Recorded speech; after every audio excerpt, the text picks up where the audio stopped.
আওয়ামী লীগ যে পলিসিতে ক্ষমতা এসেছিল, ওই সচিবালয়ের সচিবদের আন্দোলনের ভিত্তি থেকে আওয়ামী লীগ প্রথম ক্ষমতায় আসে, মনে আছে কিনা?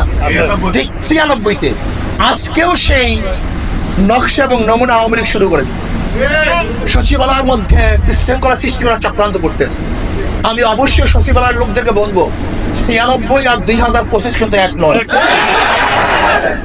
দিল্লির মোদি সাহেব নির্বাচন নির্বাচন নির্বাচন, শেখ হাসিনা নির্বাচন নির্বাচন নির্বাচন, ভারতের প্রত্যেকটা পত্রিকা নির্বাচন নির্বাচন নির্বাচন।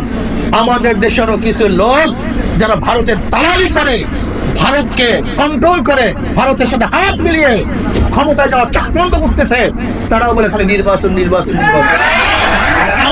নির্বাচন কিন্তু সংস্কারের আগে কোনো নির্বাচন নয়।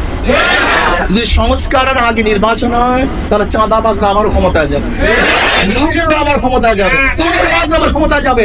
আমি দেখেছি এখন বিএনপির অনেক কথাবার্তা এবং তাদের কাজ ফেসিস আওয়ামী লীগের সাথে হুবাহু মিল, কাজেও মিল, বক্তব্য মিল। ওই আওয়ামী লীগ যে বক্তব্য দিতেন, মুখস্থ বক্তব্য, এরা রাজাকার, এরা মৌলবাদী, এরা চরমপন্থী, এরা গোড়াপন্থী, এরা অমুকপন্থী। আজকেও দেখছি বিএনপির মুখে একই বক্তব্য।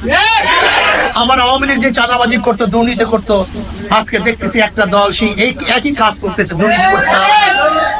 আমরা চাঁদাবাজ, চাঁদা মুক্ত দেশ চান না চাঁদাওয়ালা দেশ চান?